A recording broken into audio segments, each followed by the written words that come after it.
Robusta, même la problématique est légèrement différente.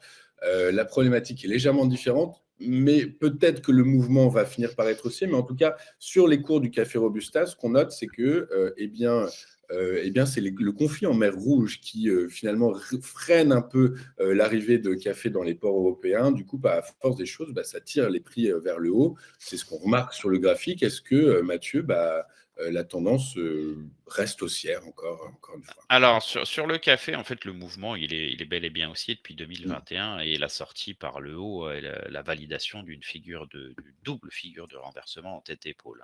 Alors, on avait eu une première partie, un passage de 1400 à 2400 à peu près, relativement bien construit, avec une phase de consolidation plutôt longue, un petit peu profonde, avec un ratio de 50% de retracement jusqu'en janvier 2023.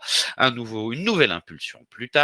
Là, la consolidation, elle est toujours aussi profonde, 50%, mais elle est plus courte en temps et on voit une polarité naître sur le support majeur, ancienne résistance à 2384. Et puis, depuis la fin d'année 2023, on voit que le mouvement, là aussi, il commence à s'emballer. Le retracement qu'on a fait récemment, il est plus court en temps et en amplitude, 38%. Ça veut dire quoi? Ça veut dire que la dynamique accélère, tout simplement.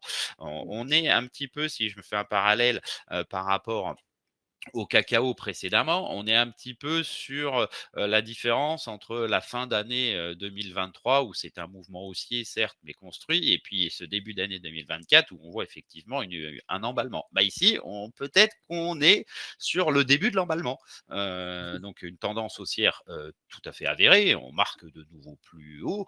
On a franchi 3448. Je ne saurais que trop vous dire que si vous êtes long du café, eh bien gardez-les. Si vous avez besoin d'acheter du café, attention, ça risque de coûter plus cher plus tard. Ok, donc stockons le café, cessons de manger du chocolat, bref, tout est orienté à la hausse. Merci beaucoup Mathieu Deyeul qui commente les marchés qui s'emballent, Mathieu l'emballeur. Du coup, écoutez, merci pour votre temps, votre analyse, vos conseils. Je rappelle que vous êtes analyste senior chez Day by Day avec nous très régulièrement et je vous en remercie beaucoup. Je vous souhaite une bonne journée et un très bon week-end Mathieu.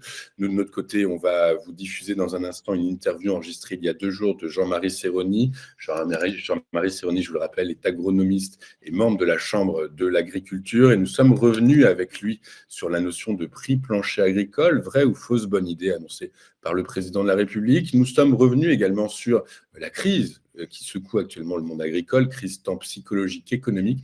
Et au-delà de ça, nous tâcherons de comprendre si ce n'est pas la fin finalement du système alimentaire français face auquel nous sommes en train de nous débattre. Voilà, je vous souhaite une excellente journée, un très bon week-end. Je vous donne rendez-vous dans 15 jours pour une nouvelle édition du Minimac de la lettre de l'acheteur.